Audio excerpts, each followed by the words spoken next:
Labai labai svarbus dėmesys ir fokusas, nes tie žmonės, kurie nori gausos, iš tiesų labiau fokusuojasi į ateitį.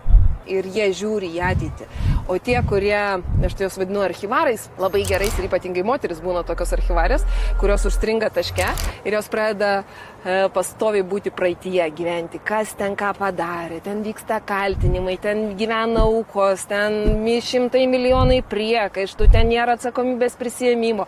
Ir jos kuičiasi tose senuose archyvose, o čia supranti, kalendorinė diena dar viena praėjo, o dar vienas punktas į archyvą. Ir tos dienos jos yra nepamatytos, jos yra nedėkingos, jos yra apie nieko, nes užsikuitimas yra tenais. Ir iš to resurso praeities, jeigu tu ten esi užstrigęs, tu nesukursi ateities. Tai va, tas buvimas čia ir dabar dėkingumas, jeigu reikia, nuėjai pasiėmei, prasprendį ir eini tolyn, ar ne? Nes mūsų kada einam, tada kada mes būtent einam tolyn į savo gyvenimą ir savo tikslo siekimą.